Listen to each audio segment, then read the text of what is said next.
الله أكبر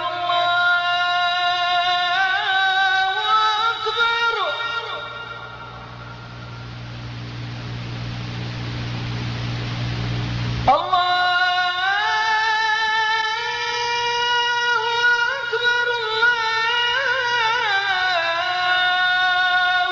أكبر.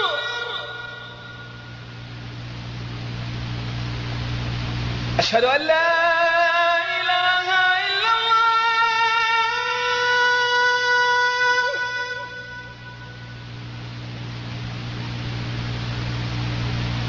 أشهد أن لا إله إلا الله.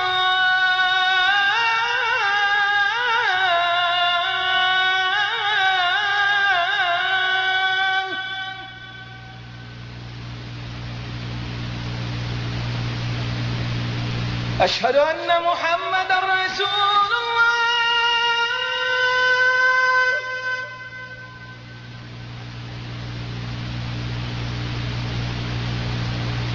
أشهد أن محمدًا رسول الله.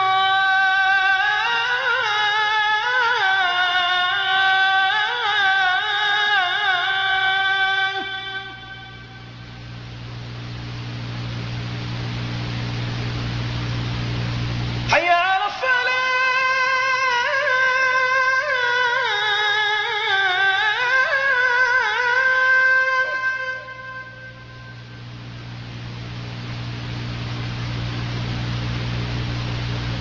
حي على الصلاة.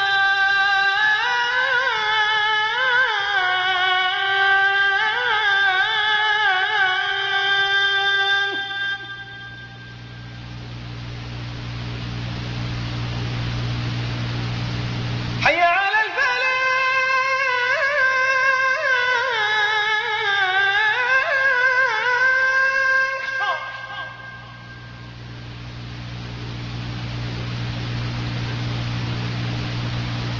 حي على الفلاح.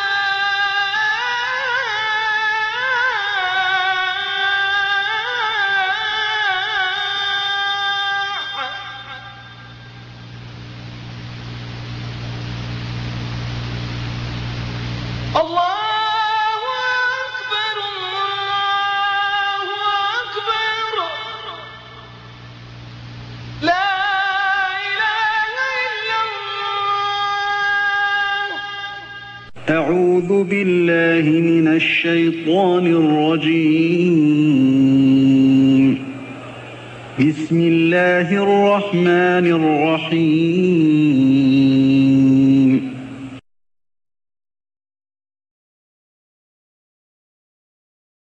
الحمد لله نحمده ونستعينه ونستغفره ونعوذ بالله من شرور أنفسنا ومن سيئات أعمالنا. من يهده الله فلا مضل له ومن يضلل فلا هادي له. أشهد أن لا إله إلا الله وحده لا شريك له وأشهد أن محمدا عبده ورسوله. أما بعد، أعوذ بالله السميع العليم من الشيطان الرجيم من همزه ونفخه ونفثه. بسم الله الرحمن الرحيم. قد أفلح المؤمنون الذين هم في صلاتهم خاشعون والذين هم عن اللغو معرضون.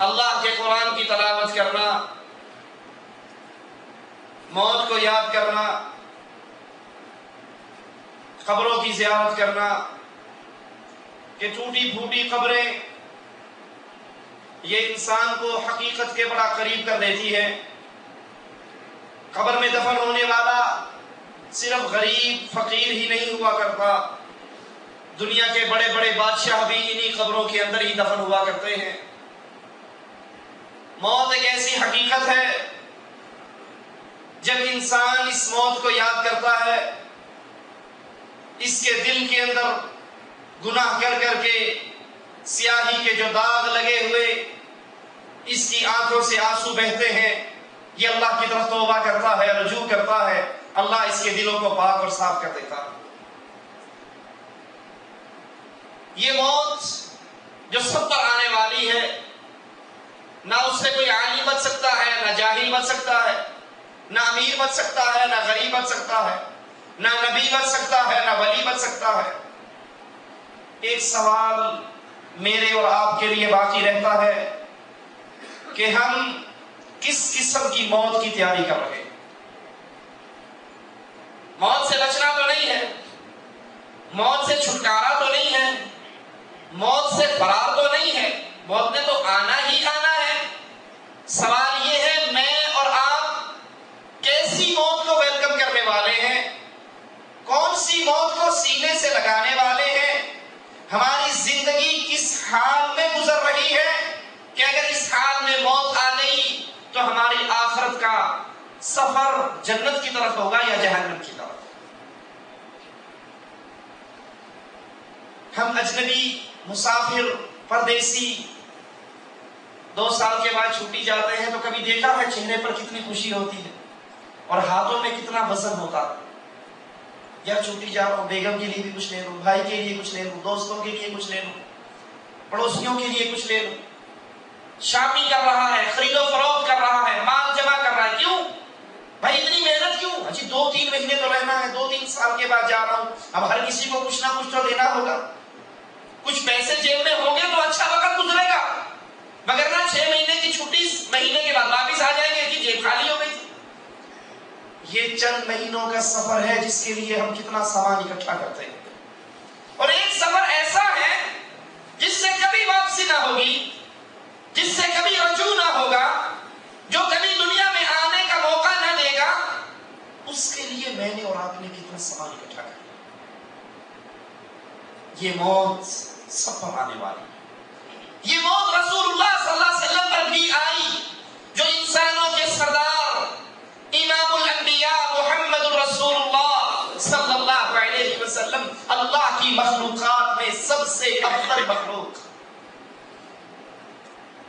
رسول اللہ صلی اللہ علیہ وسلم پر موت کا سایہ چھاتا ہے۔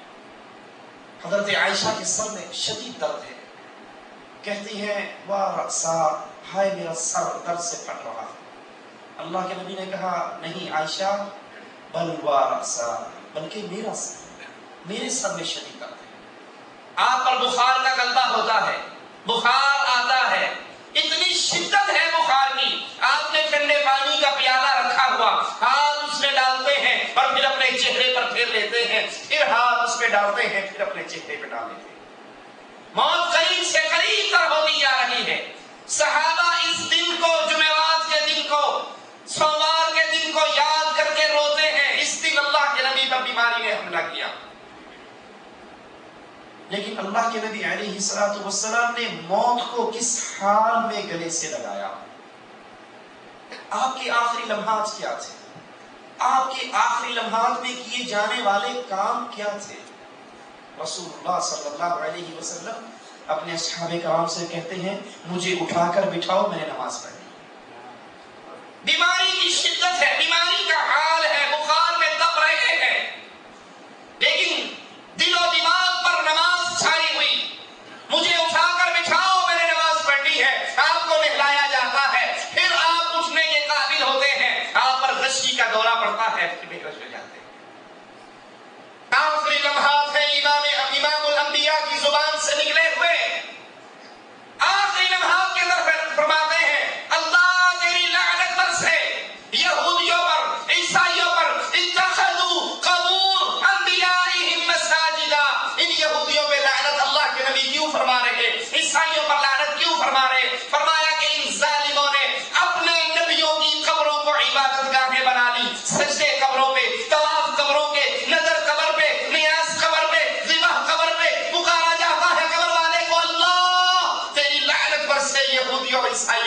جنہوں نے اپنے نبیوں کی قبروں کو عبادت گاہیں بنا لی.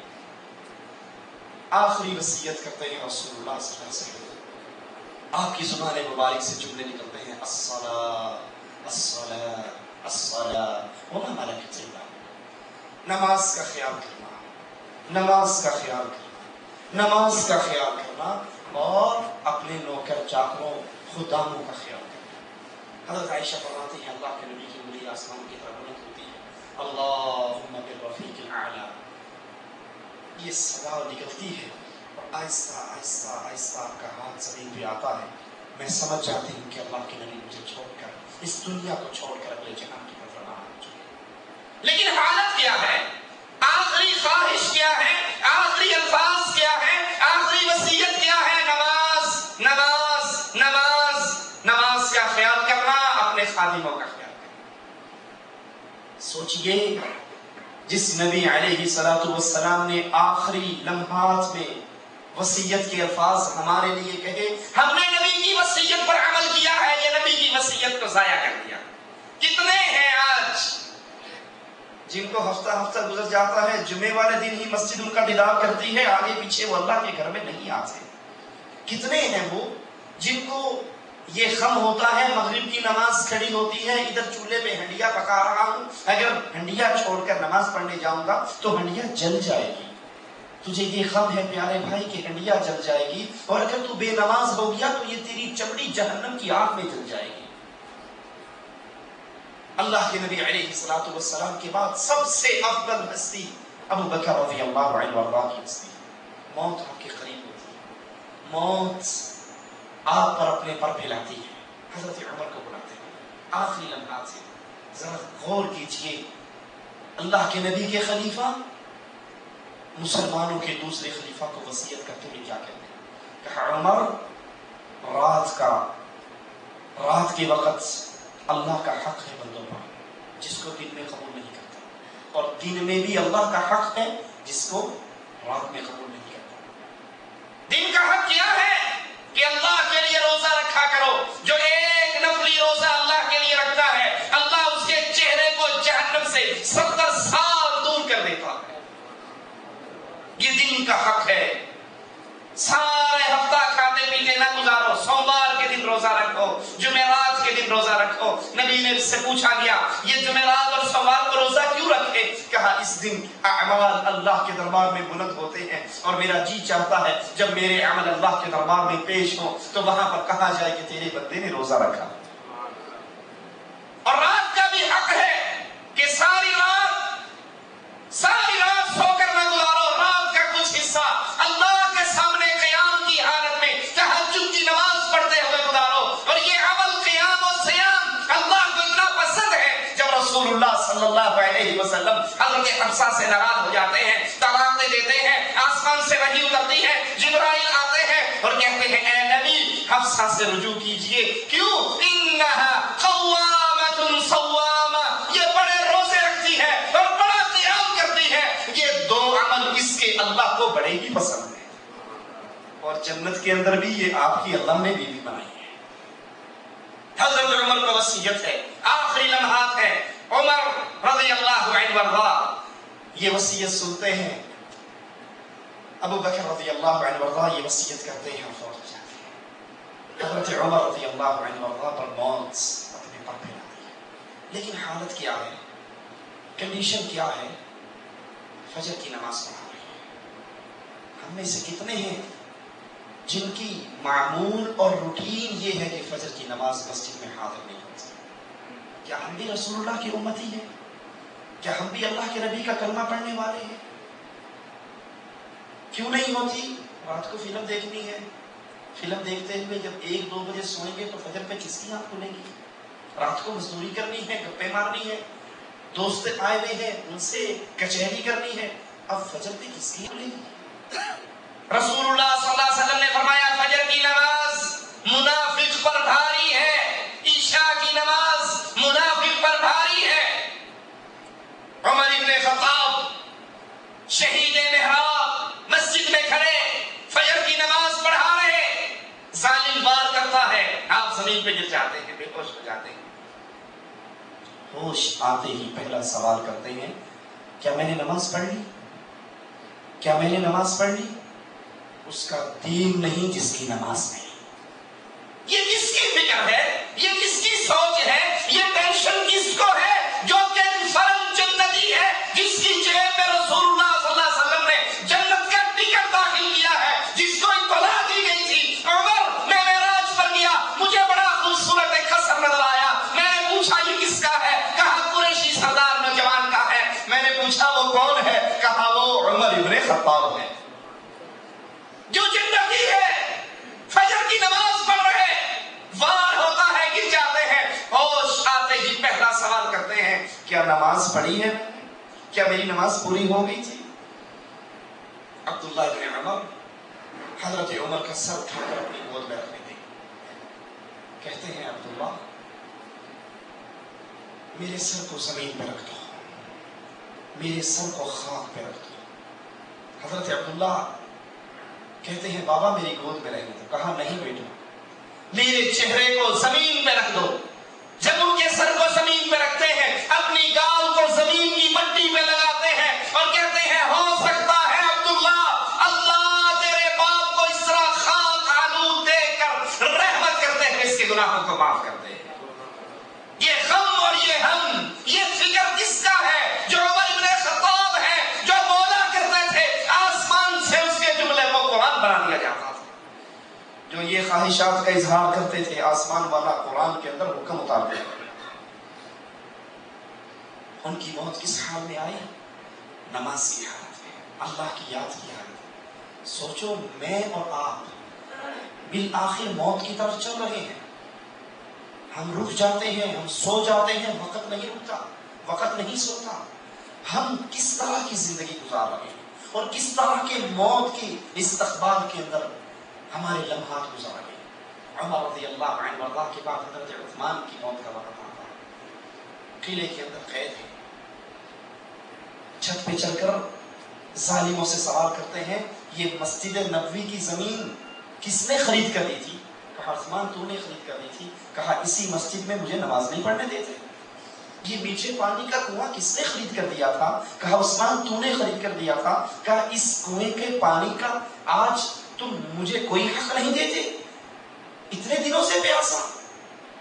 اور بالآخر آخری لمحات آتے ہیں، لیکن آخری لمحات عثمان کے کیسے گزر رہے ہیں؟ قرآن ان کے سامنے، قرآن کی تلاوت کر رہے ہیں.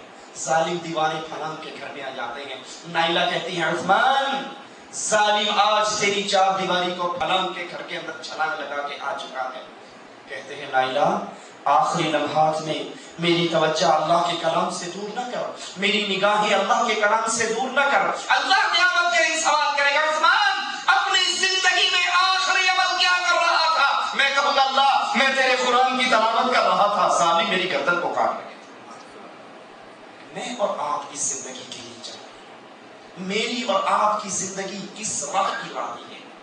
علی رضی اللہ عنہ وارضاہ پر موت کا وقت آتا ہے، لیکن کس حال میں موت کو گلے لگاتے ہیں؟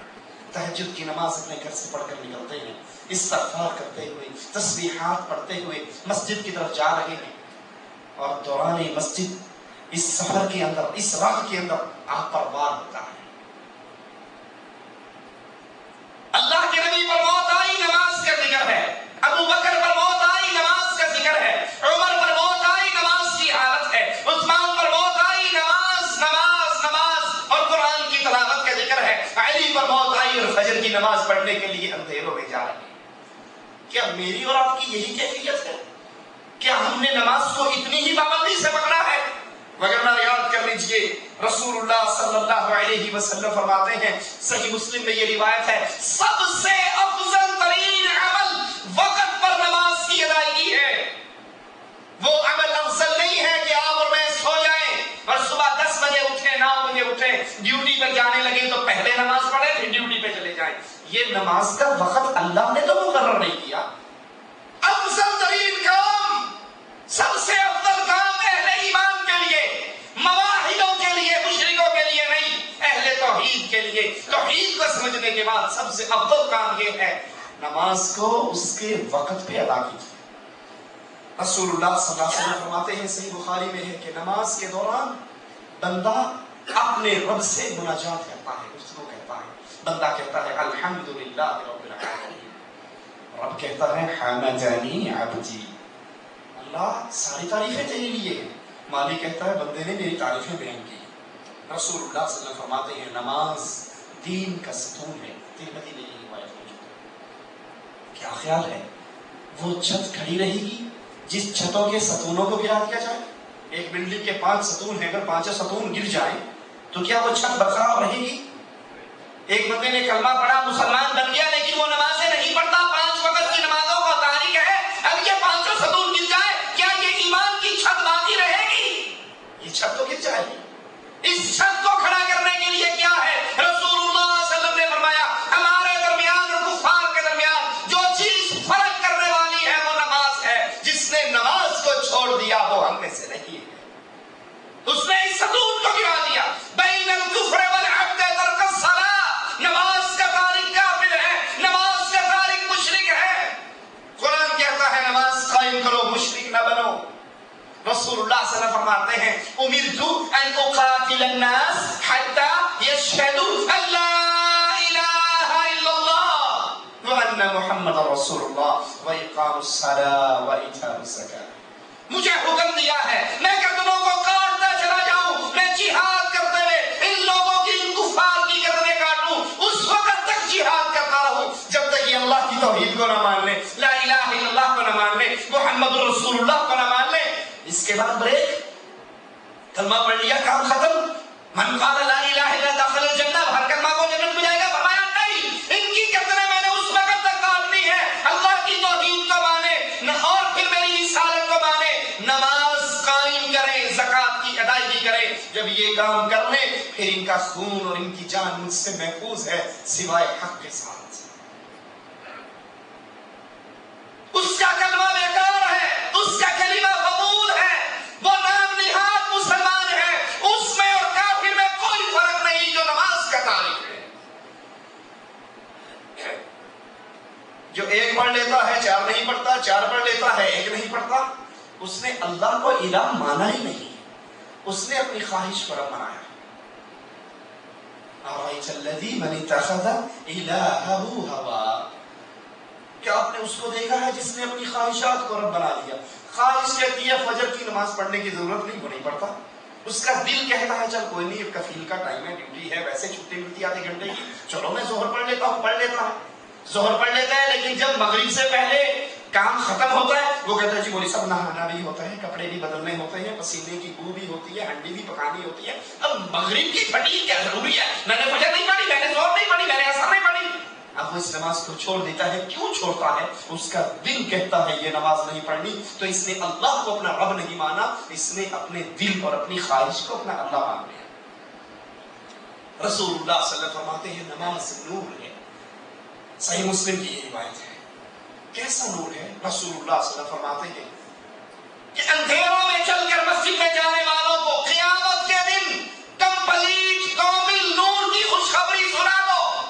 عشاء کی نماز اندھیرے میں ہے، فجر کی نماز اندھیرے میں ہے. جو اندھیروں میں مسجد کی طرف چل کر جاتے ہیں ان کو قیامت کے دن حشر کے میدان میں پورے صراط پر کوئی اندھیرا نہ ہوگا. جنہوں نے اندھیروں میں رب کے گھروں کو آباد کیا، قیامت کے دن ان کے لیے کوئی اندھیرا نہیں ہوگا. پورے صراط میں بھی نور ہے، قیامت میں بھی نور ہے، قبر بھی اس کی منور ہے جو اندھیروں میں اللہ کے گھر کو آباد کرتا.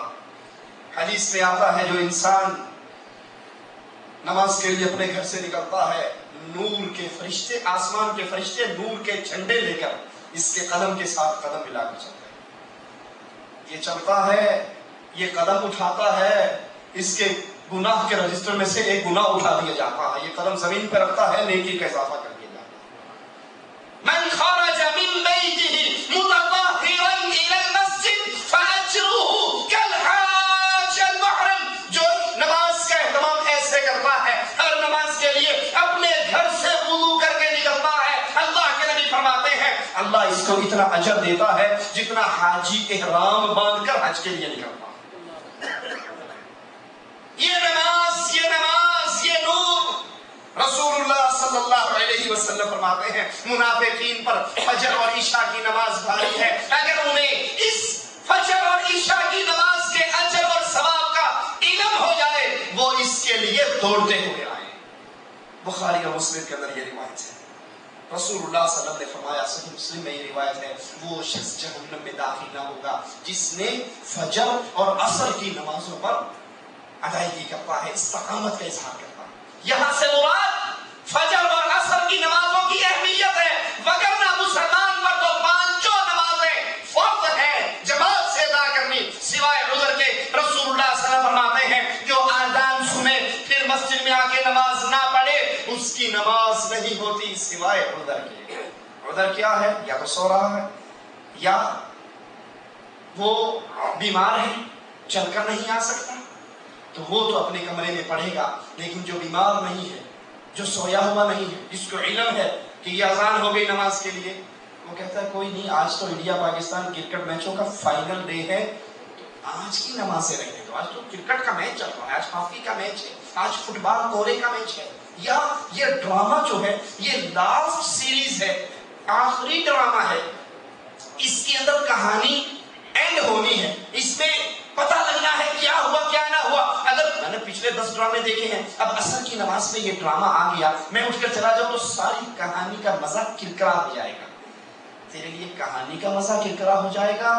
اور اگر یہ نماز تو نے چھوڑ دی، یہ نماز تو نے چھوڑ دی تو رسول اللہ صلی اللہ علیہ وسلم کا فرمان تجھ پہ ثابت ہو جائے گا۔ آپ فرماتے ہیں من ترک الصلاة متعمدا فقد کفر، جس نے جان بوجھ کر نماز چھوڑی، کرکٹ میچ کے لیے، فلم کے لیے، ڈرامے کے لیے، ہاکی میچ کے لیے، یا ہنڈیا کے جلنے کے چکر میں، یا کسی اور مسئلے میں، جس نے جان بوجھ کر ایک نماز چھوڑی اس نے کفر کیا۔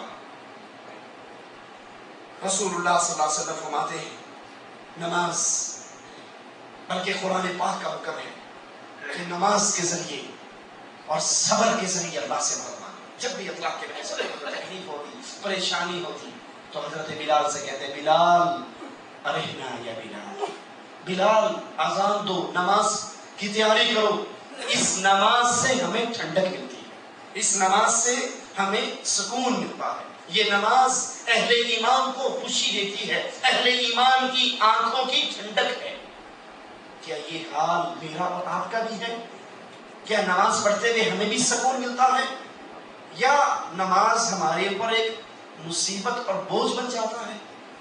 منافق کی حالت ہے کہ نماز اس کے لیے بوجھ بنتا ہے، اور مومن کی حالت ہے نماز میں اس کو سکون ملتا ہے۔ اکیلا شخص نماز پڑھے اور کوئی جماعت سے نماز پڑھے، جماعت سے نماز پڑھنے والے کو اکیلے کے مقابلے میں 27 گنا زیادہ ثواب ملتا ہے۔ سوچئے ہم سب یہاں کمائی کرنے کے لیے آئے ہوئے ہیں، ایک کمپنی میں آپ 1000 ریال پہ ڈرائیوری کرتے ہو، دوسری کمپنی آپ کو 27 گنا زیادہ نہیں، 1000 کے مقابلے میں 27,000 نہیں، صرف 1200 ریال 200 ریال زیادہ دے دے، تو کیا خیال ہے پوری کوشش نہیں کرو گے کہ اس کمپنی میں نقلے کا فرق ہو؟ 200 ریال کا فرق کرو گے یا نہیں کرو گے؟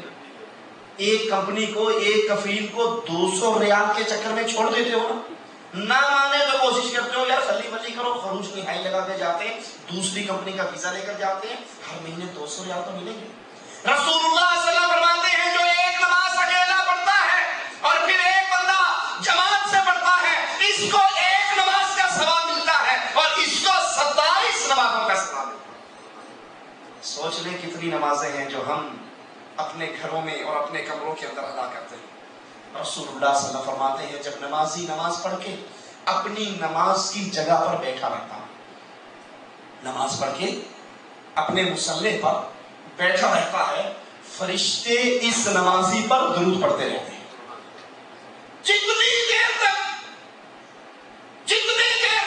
یہ نمازی نماز کی جگہ پر بیٹھا رہے گا، فرشتے اتنی دیر تک اس نمازی پر درود پڑھتے رہیں گے۔ اور فرشتوں کا درود کیا ہے؟ وہ کہتے ہیں اللہم اغفر لہ وارحمہ، اللہم اغفر لہ وارحمہ، اللہ اس نمازی کو معاف کر دے، اللہ اس کا رحم کر دے۔ جس کے لیے فرشتے دعا کریں ان کی قبولیت میں کوئی شک ہے؟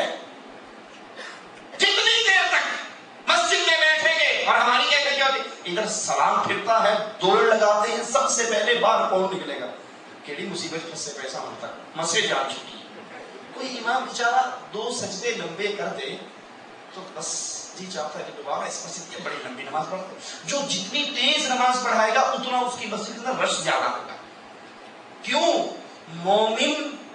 مومن کی مثال مسجد میں ایسے ہے جیسے مچھلی پانی میں ہے۔ مومن مسجد میں ایسے ہے جیسے مچھلی پانی میں ہے، اور منافق مسجد میں ایسے ہے جیسے مچھلی کو اٹھا کر پانی سے باہر پھینک۔ جیسے منافق مسجد سے باہر کیا کرتا، مچھلی پانی سے باہر تڑپتی ہے، منافق مسجد میں آ کر تڑپتا۔ اور مومن نبی صلی اللہ علیہ وسلم فرماتے ہیں جب تک مسجد میں بیٹھا رہتا ہے فرشتے اس کے لیے دعائیں کرتے رہتے ہیں، اس کے لیے استغفار کرتے رہتے ہیں۔ صحیح مسلم میں ہے، رسول اللہ صلی اللہ علیہ وسلم فرماتے ہیں جو وضو کرے نماز کے لیے پھر مسجد میں فرض نماز پڑھنے کے لیے جائے اور اسے جماعت سے مسجد میں ادا کرے تو اللہ عز و جل اس کے گناہوں کو معاف کر دے۔ لیکن یہ سارے فوائد جتنے ہم نے سنے کس کو ملنے والے ہیں؟ یہ آخری نقطہ بیان کر کے اپنی بات ختم کرتا ہوں۔ یہ سارے فوائد، نمازوں سے گناہ معاف ہو رہے ہیں، رسول اللہ صلی اللہ علیہ وسلم فرماتے ہیں کیا خیال ہے جس کے گھر کے سامنے نہر چلتی ہو اور وہ 5 وقت نہر میں غسل کرتا ہو، کیا اس بندے کے جسم پر کوئی گناہ، کوئی میل رہے گا؟ صحابہ نے کہا نہیں، کوئی میل نہیں رہے گا۔ کہا جس طرح یہ 5 دفعہ نہانے والا اپنے جسم پہ اس کے کوئی میل باقی نہیں رہتا، جو 5 مرتبہ مسجد میں آ کر اللہ کے سامنے جھک جاتا ہے، نماز پڑھتا ہے، مالک اس کے کھاتے میں کوئی گناہ نہیں رہے گا۔ فجر پڑھ کے آیا، ظہر پڑھ کے مسجد میں آ کر بیٹھا، ظہر پڑھی، اب فجر سے لے کے ظہر تک جتنے اس سے صغیرہ گناہ ہوئے اللہ سارے معاف کر دے۔ ظہر پڑھ کے گیا، عصر پڑھنے آیا، اس کے درمیان کے جتنے گناہ ہیں اللہ عز و جل اپنی رحمت سے صغیرہ گناہوں کو معاف کر دیتا ہے۔ لیکن یہ سارے انعامات کس کو ملنے ہیں؟ آئیے ان کی 2 شرطیں ہیں بنیادی۔ سب سے پہلے وہ بندہ جس کے لیے نماز پڑھتا ہے اس کو پہچانتا ہے۔ ہم کس کے لیے نماز پڑھتے ہیں؟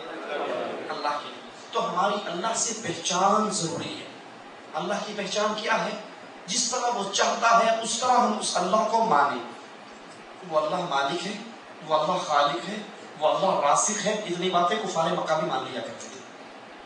نہیں، صرف یہ کافی نہیں، بلکہ اللہ عز و جل اپنی عبادت میں یکتا اور تنہا ہے۔ جو عمل اللہ کے لیے ہے وہ کسی اور کے لیے، رکوع اللہ کے لیے ہے تو غیر اللہ کے لیے رکوع شاہ صاحب کے سامنے اب جھکا نہیں جاتا، کیونکہ جھکنا عبادت ہے۔ وَارْكَعُوا مَعَ الرَّاكِعِينَ، رکوع کرو رکوع کرنے والوں کے ساتھ، تو رکوع عبادت ہے جب اللہ کے لیے کیا جائے، اور جب کالے جھنڈے کو لے کر جھکا جائے تو یہ کالے جھنڈے کی عبادت ہے۔ یہ نماز کے فضائل ہر نمازی کو نہیں ملیں گے۔ سب سے پہلے وہ موحد ہو، وہ مشرک نہ ہو، اسے بیماری آئے تو ہاتھ میں پیروں کے درباروں سے لا کر کڑے نہ پہنے، چھلے نہ پہنے، انگوٹھیاں نہ پہنے، گلے میں تعویذ نہ مانگے، بلکہ وہ اللہ کی طرف رجوع کر کے اللہ سے شفا کا سوال کرے۔ جو ایسا موحد ہوگا، سجدہ کرتا ہے اللہ کے لیے، رکوع کرتا ہے اللہ کے لیے، نظر دیتا ہے اللہ کے لیے، نیاز دیتا ہے اللہ کے لیے، قربانی اللہ کے لیے، ایک بکرا دربار شریف پہ اور ایک بکرا بیت اللہ میں آ کے حج شریف پہ، یہ مشرک ہے ابو جہل کی طرح۔ اس کی نمازوں کا اس سے کوئی فائدہ؟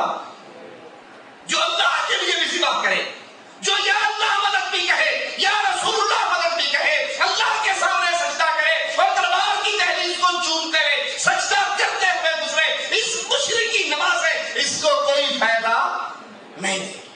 نماز کے لیے بنیادی شرط لا الہ الا اللہ کا فہم، لا الہ الا اللہ کا سوچ، یقین، اس میں عمل، اس میں استقامت کہ اللہ کی عبادت میں کوئی غیر اللہ شریک نہیں ہے، اللہ کی ذات میں کوئی غیر اللہ شریک، نہ عیسیٰ اللہ کا بیٹا، نہ عزیر اللہ کا بیٹا، اور نہ رسول اللہ نور من نور اللہ۔ الصلاۃ والسلام علیک یا نور من نور اللہ، سنا ہے یا نہیں سنا انڈیا پاکستان میں؟ یہ اللہ کی ذات کا شرک ہے۔ اللہ کی ذات، اللہ کی صفات، اللہ کی عبادت، اس میں اللہ کو یکتا مانتا ہے، نمازوں کا اسے فائدہ اور دوسری شرط وہ نماز کیسے پڑھتا ہے؟ اور یہ نماز ہی پڑھنی ہاتھ ایچھا رکھ لو پاؤں ایچھا رکھ لو پاؤں چھاڑ دو نماز ہی پڑھنی سجدہ ہی دینا اللہ کو جیسے مرضی دے دو. یہ شریعت اسلام تیرے سجدوں کی بھوکی نہیں ہے. آپ جس کمپنی میں کام کرتے ہیں کہ دین تو بہت دور کی بات ہے, چھوٹی سی مثال سے سمجھو. آپ ایک کمپنی میں کام کرتے ہیں, کمپنی مینیجر کہتا ہے یہاں سے یہاں تک 10 میٹر لمبی دیوار کھڑی کرو. آپ 10 میٹر لمبی دیوار یوں نہیں کھڑی کرتے, یوں کھڑی کر دیتے ہیں. کوئی دیوار ہی بنانی تھی نا جی, ایویں نہیں بنائی تھی, ایویں بنانی تو دیوار ہی تھی. اینٹ بھی لگائی, ریت بھی لگایا, سیمنٹ بھی لگایا, سریا بھی ڈالا, ٹھیک ہے. وہ کہ بیوقوف میں نے کہا تھا یوں بنا, تو نے یوں بنا دی. کیا خیال ہے پگہار ملے گی یا ختم ہو جائے گا؟ ملے گی تنخواہ. آپ اسے بوجھے کفیل صاحب دیوار ہی بنانی تھی نا, میں نے بنا دی. وہ کہے گا دیوار نہیں بنانی, جیسے میں نے کہی تھی ویسے بنانی. یہ چھوٹی سی مثال آپ کی کمپنی کی. ارے ہم پابند ہیں کس کے؟ مولویوں کے نہیں, ملاؤں کے نہیں, پیروں کے نہیں, فقیروں کے نہیں. ہم پابند ہیں عرش والے رب کے, مدینے والے مصطفیٰ کے. تیسرے کے پابند ہم نہیں ہیں. جب پابند اللہ اور اس کے رسول کے ہیں, اللہ کا حکم ہے اقیم الصلاۃ, نماز پڑھو. محمد رسول اللہ کا فیصلہ ہے صلی اللہ علیہ وسلم. کیسے پڑھو؟ جیسے نانی نے سکھائی. کیسے پڑھو؟ جیسے مولوی نے سکھائی. کیسے پڑھو؟ جیسے پیر نے سکھائی. کہا نہیں, صلو, نماز پڑھو, کما رأیتمونی اصلی, جیسے میں نے تمہیں پڑھ کر سکھائی. یہاں سکہ آپ کی کمپنی میں آپ کے مدیر کا سکہ چلتا ہے, آپ کی کمپنی میں آپ کے کفیل کا سکہ چلتا ہے. وہاں پر نقشہ آپ کے کفیل کا منظور ہوتا ہے. اللہ کے دربار میں عبادت وہ منظور ہوتی ہے جس پر سکہ محمد رسول اللہ کا لگا, اور جس عمل پر رسول اللہ کا سکہ نہیں ہے, ساری رات نماز پڑھتے رہو, ساری رات نمازوں میں سجدوں میں پڑے رہو, اگر طریقہ رسول اللہ کا نہیں تو قبول نہیں ہو سکتی. رسول اللہ صلی اللہ علیہ وسلم کے پاس ایک صحابی ہے, یہی صحیح بخاری ہمارے ہاتھ میں ہے. اس صحیح بخاری کے اندر حدیث ہے, ایک صحابی نے آ کے نماز پڑھی اور کہا السلام علیکم یا رسول اللہ, کے نبی آپ پر سلام کیا. آپ نے کہا وعلیکم السلام, ارجع فصلی فانک لم تصلی, نماز پھر پڑھ, تیری نماز. اور نبی نے ہر طریقے سے نماز پڑھی تھی, یہاں بھی ہاتھ باندھے, یہاں بھی باندھے, چھوڑے بھی, آمین کہی بھی, نہیں بھی, رفعین کیا بھی, نہیں بھی. یہ سارے طریقے, یہ سارے راستے جنت کو جا رہے ہیں. کوئی ادھر سے ہو کر جا رہا ہے, کوئی ادھر سے ہو کر جا رہا ہے, جانا سب نے جنت میں. جنت میں ایک ہی راستہ جا رہا ہے, اور وہ راستہ محمد رسول اللہ کا راستہ. دوسرا راستہ جنت میں جو اللہ کے نبی سے ٹکرائے وہ عمل اللہ کے دربار میں قبول نہیں. اس نے پھر نماز پڑھی, اس نے پھر نماز پڑھی. تینوں مرتبہ فرماتے ہیں نماز دوبارہ پڑھ, تیری نماز. وہ بیٹھ گیا, کہا تھا جیسی آتی تھی ویسی پڑھ لی, اب آپ بتاؤ کیسے پڑھو. کہا تیرے رکوع اور سجدے میں اطمینان اور سکون نہیں ہے. نماز ویسے پڑھو جیسے رسول اللہ صلی اللہ علیہ وسلم نے پڑھی, صحابہ کو سکھائی, نبی کو جبرائیل نے سکھائی, جبرائیل کو اس کے رب نے بتائی. یہ صحیح بخاری ہمارے ہاتھ میں ہے. آئیے رسول اللہ صلی اللہ علیہ وسلم کی نماز کا طریقہ, اللہ کے رسول صلی اللہ علیہ وسلم کی حدیث کی اس کتاب سے پڑھے, سیکھے, سنے جس پر مسلمانوں کے کسی جماعت کو اختلاف. صحیح ترین کتاب, اس کا صفحہ 374 ہے. 374 میں 698 حدیث نمبر ہے. عبداللہ ابن عمر روایت فرماتے ہیں, وہ کہتے ہیں رسول اللہ صلی اللہ علیہ وسلم جب نماز شروع کرتے دونوں مونڈوں تک ہاتھ اٹھاتے, اللہ اکبر کہتے. کان یرفع یدیہ حذو منکبیہ, اپنے دونوں ہاتھوں کو اٹھاتے, کندھوں کے برابر کرتے, اللہ اکبر کہتے. نماز کا آغاز کہاں سے ہو رہا ہے جی؟ اللہ اکبر. یہ نماز کا آغاز ہے. ہاتھ کہاں تک اٹھے ہوئے ہیں؟ صحیح بخاری کی حدیث ہے. ہم نماز کا آغاز کہاں سے کرتے ہیں؟ ایک تو ہاتھ اٹھاتے ہیں کانوں تک, کانوں کو گوٹھے لگاتے ہیں, ہاتھ ہمارے سر سے بھی اوپر ہوتے ہیں. میں نیت کرتا ہوں نماز کی, نماز چادر پیچھے سے امام کے منہ میں رکھنا کا بھائی رواز صلی اللہ علیہ وسلم, سجے کوئی نہیں, ادھر بھی کوئی نہیں, اتنے بھی کوئی نہیں, تلے کوئی نہیں, اللہ. یہ 1.5 گز کی آپ نے نیت کہاں سے بنا لی ہے؟ جی مولوی صاحب نیت نہیں کریں گے تو نماز ہی نہیں ہوتی. نیت نہیں کرو گے نماز نہیں ہوتی, بات ٹھیک ہے, لیکن نیت تو دل کا ارادہ ہے. زبان سے بولنا تو نیت نہیں ہے. مثال دے کے بات آگے چلاتا ہوں. آپ کی امی جان کہیں بیٹا آؤ روٹی کھا لو. روٹی کھانے کی نیت ہو, آپ اخبار پڑھ رہے, اخبار چھوڑ کے ہاتھ دھو کے دسترخوان پہ جا کر بیٹھ کے بسم اللہ پڑھ کے لقمہ توڑ کے منہ میں ڈالو گے نا, ایسے ہی کرو گے. نیت ہر کام کی ضروری ہے. کسی نے وہاں بھی نیت کی, میں نیت کرتا ہوں روٹی کھانے کی, 2 روٹی کھاؤں گا, 1 پلیٹ سالن کھاؤں گا, 1 گلاس پانی پیوں گا, دائیں ہاتھ سے منہ کے راستے پیٹ کے واسطے سامنے امی ادھر ابو ادھر باجی بسم اللہ. نیت کی کبھی کسی نے؟ نیت ضروری ہے یا نہیں؟ آپ کہو گے مولوی صاحب آپ کا دماغ خراب ہے, جب میں نے اخبار پڑھتے ہوئے اخبار کو رکھ دیا اور ہاتھ دھو لیے اور چل کر دسترخوان پہ آ کر بیٹھ گیا تو یہ روٹی کھانے کی نیت ہی تو تھی جس نے اخبار چھلوایا, جس نے ہاتھ دھلوائے. اب زبان سے کہنے کی کیا ضرورت ہے کہ آگے یہ پیچھے وہ ہے, دائیں وہ ہے, بائیں وہ ہے, اوپر یہ نیچے یہ کہنے کی کیا ضرورت ہے؟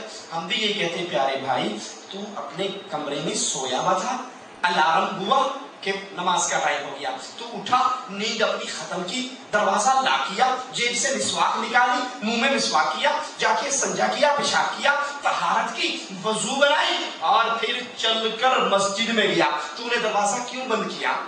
تو نے کمرہ کیوں چھوڑا؟ نماز کی نیت. تو نے مسواک کیوں کی؟ نماز کی نیت. تو نے وضو کیوں کیا؟ نماز کی نیت. تو چل کر بقالے میں نہیں گیا, مسجد میں کیوں گیا؟ نماز کی نیت. اسی کا نام نیت ہے, باقی سب مولویوں کا ڈرامہ ہے. ایک اور موٹی سی بات سمجھا کے بات آگے چلاؤں. نیت پٹھان پشتو میں کرتا ہے, پنجاب والا پنجابی میں کرتا ہے, ہندکو والا ہندگی میں کرتا ہے, سندھ والا سندھی میں کرتا ہے, انڈیا والا ہندی میں کرتا ہے. ہر بندہ اپنی اپنی زبان میں نیت کرتا ہے. اور نماز کی زبان میں پڑھتے ہیں. پشتو میں نماز ہو جائے گی, سرائکی میں ہو جائے گی, پنجابی میں ہو جائے گی. کیونکہ مولوی صاحب بڑا دماغ خراب ہے. نبی عربی زبان جاننے والے تھے, دین عربی میں آیا. جس زبان میں نبی نے نماز پڑھی اسی زبان میں نماز پڑھنی پڑے گی. مسلمان پٹھان ہو, مسلمان انگریز ہو, مسلمان پشتو والا کوئی بھی ہو, نماز قبول ہوگی عربی میں. تو بھائی یہیں سے سمجھ لو اگر یہ الفاظ نیت کے رسول اللہ صلی اللہ علیہ وسلم نے کہے ہوتے تو کس زبان میں کہے ہوتے؟ عربی میں. تو ہم جس طرح نماز عربی میں پڑھنے کے پابند ہیں, نیت کی زبان میں کرتے ہیں عربی میں. اب ہر بندہ اپنی اپنی زبان میں کر رہا ہے, جس سے بات واضح ہوتی ہے. بعد ٹوچ لگ گیا ہے, ویلڈنگ بات ہو گیا ہے, اصل نار نہیں سی. یہ بات کا علامہ ہے. رسول اللہ صلی اللہ علیہ وسلم نے نماز کا آغاز کیا, اللہ اکبر. صحیح بخاری ہے, عبداللہ ابن عمر بیان فرماتے ہیں, اللہ اکبر کہا, اپنے ہاتھوں کو, کانوں کو نہیں پکڑا, سر سے اوپر نہیں کیے, اپنے ہاتھوں کو ہٹا ہٹا من کرے, اپنے کانوں کو اپنے کندھوں کے برابر اپنے ہاتھوں کو اٹھایا. اور پھر اٹھانے کے بعد, یہی صحیح بخاری ہے, اس کا صفحہ 376 ہے, حدیث نمبر 703 ہے. سہل بن سعد فرماتے ہیں, انہوں نے کہا لوگوں کو یہ حکم دیا جاتا تھا کہ نماز میں ہر آدمی اپنا دایاں ہاتھ بائیں ہاتھ پہ رکھے, دایاں ہاتھ بائیں ہاتھ پہ رکھے. ابو اعظم نے کہا میں تو یہی سمجھتا ہوں کہ سہل اس بات کو رسول اللہ صلی اللہ علیہ وسلم تک پہنچاتے ہیں. اب دایاں ہاتھ جب اس بائیں پہ رکھا جائے گا, یہ دایاں یہ بائیں, ٹھیک ہے. اب یہ رکھے, ایٹومیٹک کہاں آتا ہے, کہاں آتا ہے؟ سینے پہ. یہ دایاں اوپر بایاں نیچے زور لگا رہا ہو تو نیلے تلے بھی آتا, اور بندہ بھی سیدھا نہیں کھڑا ہو سکتا. یہ میری ناف ہے, یہ دیکھو یہ میری ناف ہے. اب یہ دایاں اوپر بایاں نیچے کر کے یہ ناف کے نیچے رکھو تو میں سیدھا نہیں ہو سکتا. اور جب یہ ناف کے نیچے کروں گا تو پھر الٹا ہو جائے گا, بایاں اوپر ہو جائے گا, دایاں نیچے ہو جائے گا. اللہ کے نبی دایاں ہاتھ بائیں ہاتھ پہ رکھتے, پھر اپنے سینے پہ رکھتے. یہ دایاں بائیں. اچھا, بندے سے غلطی ہو جائے, شاگرد سے غلطی ہو جائے استاد کے, تو کیا کرتا ہے؟ استاد سے معافی مانگتا ہے نا. کیسے معافی مانگتا ہے؟ کبھی آپ نے دیکھا ہے کسی شاگرد نے معافی مانگی؟ وہ کہ استاد جی غلطی ہو گئی, استاد جی معاف کر, ابو جی غلطی ہوگی, آئندہ نہیں کرتا, معاف کر دو. ہاتھ کہاں ہے؟ بولو ہاتھ کہاں ہے؟ کبھی آپ نے دیکھا استاد کے پاس جا کے شاگرد کہے استاد جی غلطی ہوگی, ڈرامہ کرتا ہے میرے ساتھ؟ کبھی کسی نے یاد رکھ کے معافی مانگا؟ سچی غلطی ہے. ہم اللہ کے سامنے کھڑے ہیں, اللہ ہم بڑے گناہ گار ہیں, اللہ ہماری بڑی خطائیں, تو ہاتھ. اللہ کی قسم کھا کر کہتا ہوں, رسول اللہ کے منبر پہ آواز لگاتا ہوں, قیامت تک کے لیے دنیا کا کوئی مولوی یہ ثبوت نہیں دے سکتا عورت ہاتھ سینے میں باندھے, مرد ناف کے نیچے باندھے. اللہ کے رسول نے سب کو ایک حکم دیا, صلو, نماز پڑھو, کما رأیتمونی اصلی, جیسے میں نے نماز پڑھ کے دکھائی ہے. یہی حکم عائشہ کے لیے ہے, یہی حکم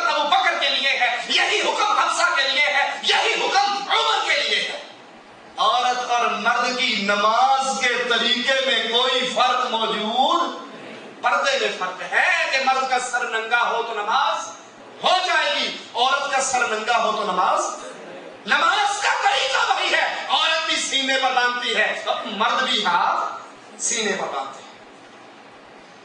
حضرت عمر فرماتے جب اللہ کے نبی نماز کا آغاز کرتے اللہ اکبر کہتے، دونوں ہاتھوں کو اٹھاتے، کندھوں کے برابر اٹھاتے، اور صحیح بخاری کی روایت کہ دائیں ہاتھ بائیں ہاتھ پہ رکھتے، اور پھر جب رکوع کے لیے تکبیر کہتے، اللہ اکبر کہتے ہوئے رکوع میں جاتے، تو یہی صحیح بخاری ہے۔ جس بھائی کو یقین نہ آئے وہ درس کے بعد آ کے اس کتاب کو پڑھ سکتا ہے۔ اللہ کے نبی کی حدیث ہے، کسی مولوی ملا کی بات نہیں، کسی پیر شیخ کی بات نہیں، یہ اس کی بات ہے جس کا نام محمد ہے صلی اللہ علیہ وسلم، اور جو اس کی بات کو ٹھوکر مار دیتا ہے وہ مسلمان۔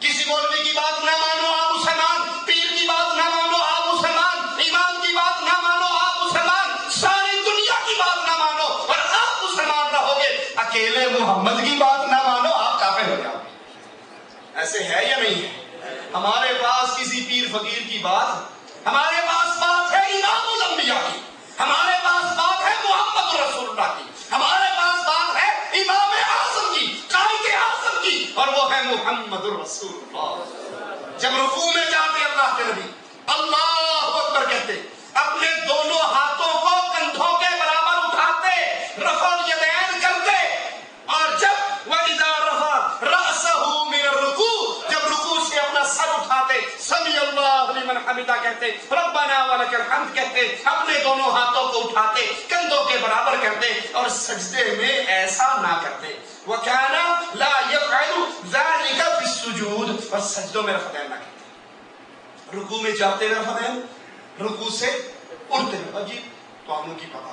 رفع اس وقت تھی جب بت لے کر لوگ آیا کرتے تھے، سنا یا نہیں سنا یہ بات؟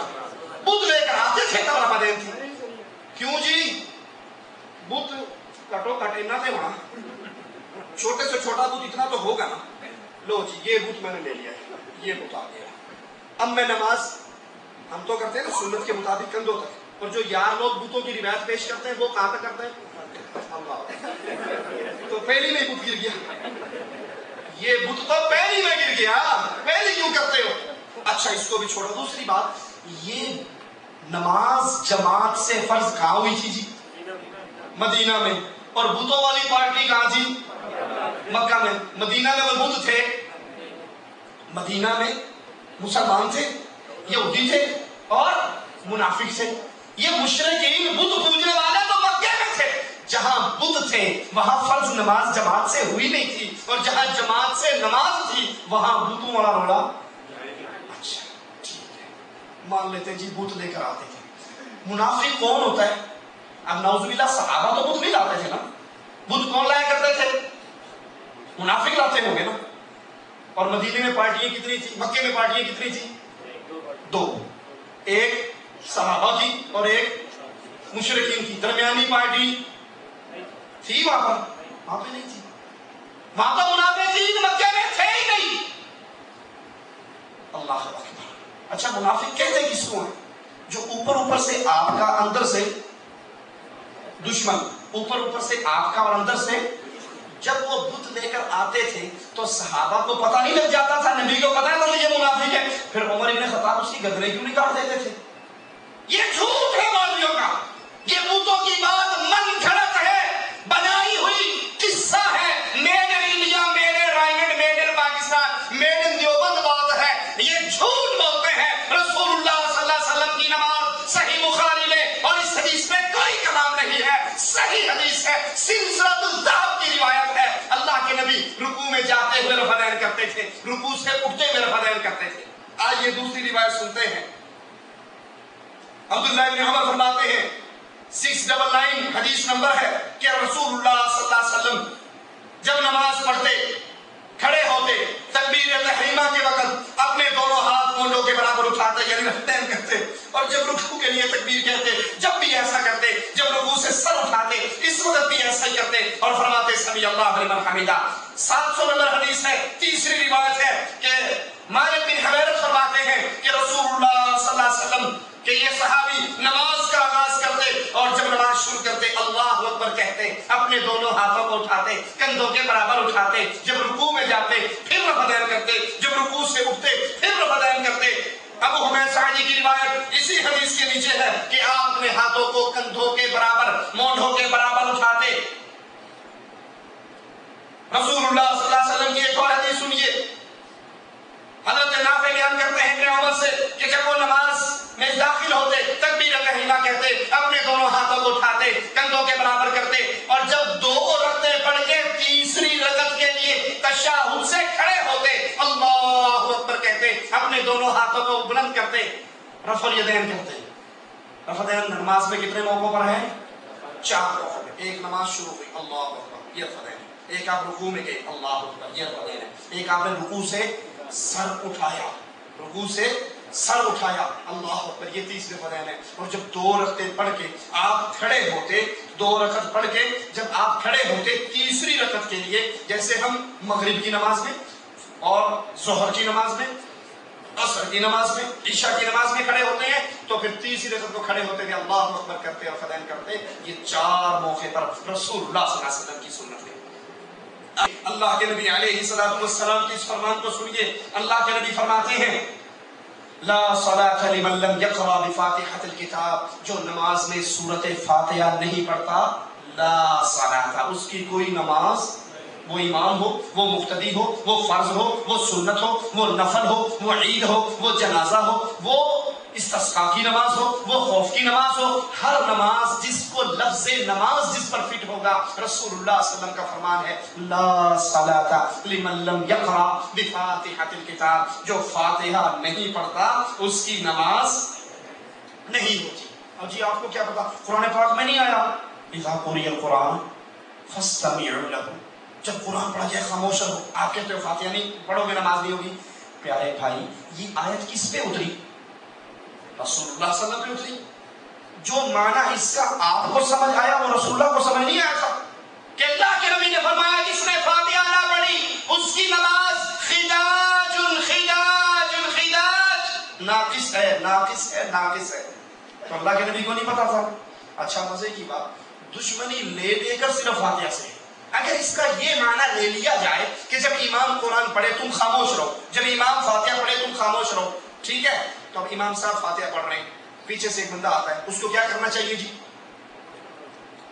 اللہ اکبر کہنی چاہیے اسے، کیونکہ اللہ اکبر کہی تو سکوت ٹوٹ گیا، خاموشی ٹوٹ گئی۔ وہ بات سے آتا ہے، پہلے وہ کرتا ہے نیت کرتا ہوں نماز کی، نماز 4 پیچھے سے امام کے وہ یہ 1.5 گز کی، جب آپ نے نیت کی تو خاموشی نہیں ٹوٹی، آپ نے اللہ اکبر کا تو خاموشی نہیں ٹوٹی، آپ نے ثنا پڑھی تو خاموشی نہیں ٹوٹی۔ اگر اس کا یہی مطلب ہے تو پھر نہ نیت کے الفاظ کہو، نہ تکبیر تحریمہ کہو، نہ ثنا پڑھو، گونگ سونگا آ کر کھڑو جاؤ، اللہ اکبر بھی نہیں کہنا، اللہ اکبر کہا تو خاموشی ٹوٹ گئی۔ یہ بات جو آپ کو سمجھ آئی رسول اللہ کو نہیں آئی۔ اللہ کے نبی نماز پڑھا رہے، پیچھے صحابہ پڑھ رہے، نماز سے سلام پھیرا، آپ نے کہا تم میرے پیچھے کچھ پڑھتے ہو، مجھ پہ قرآن پڑھنا مشکل ہو گیا۔ صحابہ نے کہا جو آپ پڑھتے ہیں وہ ہم پڑھتے ہیں۔ آپ نے کہا میرے پیچھے کچھ نہ پڑھو الا بأم القرآن، سوائے فاتحہ کے، جو فاتحہ نہیں پڑھتا اس کی نماز نہیں ہوتی۔ رسول اللہ صلی اللہ علیہ وسلم کی ایک اور حدیث سنیے، اللہ کے نبی علیہ السلام فرماتے ہیں کہ جب اللہ کے نبی علیہ السلام نماز پڑھتے، عطا بن ابی رباح سے روایت ہے، وہ کہتے ہیں آمین ایک دعا ہے۔ عبداللہ بن زبیر نے کہا جب مقتدی اس زور سے آمین کہتے، عبداللہ بن زبیر اور ان کے پیچھے مقتدی، صحیح بخاری کی روایت ہے، 391 صفحہ نمبر ہے اور 501 حدیث نمبر ہے، اس زور سے آمین کہتے کہ مسجد گونج اٹھتی۔ ہمارے کہتے ہیں آمین نہیں کہنا، اور وہ غلطی سے کوئی بغیر آمین والی مسجد جا کے آمین کہہ دینا تو سلام پھیرتے پہنچا کہ ایک کھچ کے نے ماری، ایک دفعہ نہیں 1000 دفعہ کے واقع کون ہے جس نے کہا آمین؟ اور یہ صحیح بخاری ہے، ان بھائیوں کو جا کر بتاؤ، اللہ کے نبی کی حدیث ہے۔ عبداللہ بن زبیر فرماتے ہیں کہ وہ اور ان کے مقتدی اس زور سے آمین کہتے کہ مسجد گونج اٹھتی۔ ابو ہریرہ رضی اللہ عنہ وارضا امام کو آواز دیتے کہ دیکھو ایسا نہ کرنا کہ میری آمین جاتی رہے، اور رسول اللہ صلی اللہ علیہ وسلم فرماتے ہیں جب امام کہے غیر المغضوب علیہم ولا الضالین فقولوا آمین، امام جب یہ آیت پڑھے تم زور سے آمین کہو، کیوں؟ تم زمین میں آمین کہہ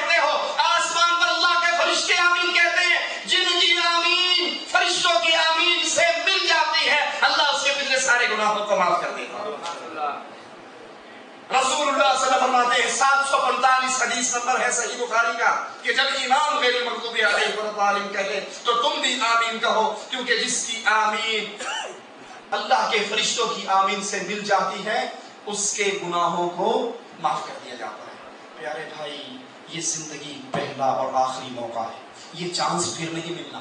دنیا کے ہر مسئلے پہ میں اور آپ تحقیق کرتے ہیں یا نہیں کرتے؟ یہاں سے بسا جانے کے لیے لیموزین پہ بیٹھتے ہو، کتنی بار پوچھتے ہو بسا جاؤ گے، مرکز جماعت تجاری جاؤ گے، 2 ریال لوگے 3 لوگے؟ یہ ساری تحقیق ہے نا۔ 2 ریالوں کے لیے اتنی تحقیق؟ یہ سوٹ خریدتے ہو 4 دکانیں نہیں پھرتے، جوتی لیتے ہو 4 دکانیں نہیں پھرتے، جو پسند آتی ہے اس کا بھی ریگزین رگڑ کے دیکھتے ہو، یہ چمڑا ہے یا ریگزین ہے، اس کے سول کو بھی موڑ کر دیکھتے ہو، اس میں گدا تو نہیں ہے، ٹماٹر لینے جاتے ہو اس کو اٹھا کر دیکھتے ہو، یہ گلاوا تو نہیں ہے، اس میں کیڑے تو نہیں ہے، یہ باسی تو نہیں ہے، اس میں سنید اور بدبو تو نہیں آ رہی۔ دنیا کی ہر چیز کے لیے سوچتے ہو، تحقیق کرتے ہو، کرنی بھی چاہیے، لیکن اللہ کے لیے ایک سوال ہے، رات کو بستر میں لیٹتے نہیں، اس سوال پہ غور کرنا، کیا اللہ کا دین، رسول اللہ کی حدیثیں، اللہ کے نبی کی باتیں ہمارے نزدیک دنیا کی ان چیزوں سے بھی نہیں گزری ہے؟ میری عمر 30 سال ہو گئی، کسی کی 35 اور 40 سال ہو گئی، دن میں 5 مرتبہ نماز پڑھتے ہیں۔ اللہ کے لیے اپنے دل میں سوال کرو، کتنے ہیں جنہوں نے اپنی آنکھوں کو کھول کر اللہ کے رسول کی حدیثوں کی کتابوں کو لے کر خود نماز کا طریقہ پڑھا ہو؟ اس مزدور کے بارے میں کیا کہو گے جو پورا مہینہ مزدوری کرے لیکن اس کو پیسے نہ ملے، پگار نہ ملے؟ وہ مسلمان کتنا بدنصیب ہے جو عمل تو کر رہا ہے لیکن سوچتا نہیں ہے رسول اللہ کا طریقہ کیا ہے، آپ کا طریقہ کیا ہے، آپ کا حکم کیا ہے۔ جتنے بھائی بیٹھے ہیں اپنے گریبانوں میں جھانک کر سوچو، ہمارے کمرے میں اللہ کی دی ہوئی کون کون سی نعمتیں؟ فریج ہے، اے سی ہے، گاڑی ہے، اللہ بچائے تو بچائے، ورنہ ڈش انٹینے کی لعنت پھٹکار بھی ہے، یہ ساری چیزیں ہیں۔ دنیا کی نام و نمود کے لیے ہر چیز ہے۔ یہ 50 55 60 ریال میں اللہ کے رسول کی صحیح بخاری حدیثوں کی کتاب ہمارے پلے میں کتنے کمرے ہیں جن کے اندر یہ حدیث کی کتاب ہے، جس میں امام بخاری رحمۃ اللہ علیہ نے چیپٹر باندھے ہیں، باب باندھے ہیں، گواہی کا بیان، نکاح کا بیان، طلاق کا باب، نماز، ایک ایک مسئلے پر الگ الگ باب باندھے، اور ایسی صحیح ترین کتاب جس میں کسی کو بھی کوئی اختلاف نہیں ہے، کوئی نہیں کہہ سکتا یہ حدیث صحیح ہے، یہ حدیث من گھڑت ہے، یہ موضوع ہے، سب کا اتفاق ہے، اس میں جتنی باتیں ہیں رسول اللہ صلی اللہ علیہ وسلم کی وہ سچی ترین صحیح باتیں ہیں۔ کتنے کمرے ہیں جو رسول اللہ کی پیاری پیاری ان حدیثوں کی مجموعے سے خالی ہیں؟ اللہ کے لیے ایک ہی دعوت ہے، فکر کر لو، قبر کے اندر کوئی مولوی بچانے نہیں آئے گا۔ محنت کر رہے ہو، ذرا اپنی محنت کا راستہ بھی سیدھا کر لو، میری باتوں میں نہ آؤ، کسی اور مولوی کی باتوں میں نہ آؤ۔ اللہ نے عقل دی ہے، اللہ نے سوچ سمجھ دی ہے، خود اس حدیث کی کتاب کو خریدو، آپ کی زبان میں ہے، اردو میں ہے، ہندی میں ہے، اور پڑھو، تاکہ کہیں یہ نہ ہو کہ ہم اللہ کے پاس جائیں تو ہماری زبان سے نکلے کہ اللہ موقع ہی نہیں ملا، دنیا میں اتنے مگن ہو گئے تھے، اب سرنا و سمینا فرجعنا نعمل صالحا، ایک چانس اور ایک موقع دنیا پہ جانے کا دے دے، اللہ کی قسم اللہ کے دربار میں جانے کے بعد واپسی نہیں ہے۔ اللہ سے دعا ہے اللہ ہمیں رسول اللہ صلی اللہ علیہ وسلم کی سنتوں پر عمل کرنے کی توفیق عطا فرمائے۔ ہماری نماز، ہمارا روزہ، ہمارا حج، ہماری زکوٰۃ، ہمارا نکاح، ہماری طلاق، ہماری زندگی کا ایک ایک مسئلہ وہ آئیڈیلائز کرے صرف امام کائنات، امام اعظم، امام الانبیاء محمد رسول اللہ صلی اللہ علیہ وسلم کو، تاکہ قیامت کے دن اللہ کے نبی کے جھنڈے کے نیچے اللہ کی رحمت سے اس کی جنتوں میں داخل ہو جائیں۔ اقول قولی ھذا واستغفر اللہ لي ولكم ولسائر المسلمين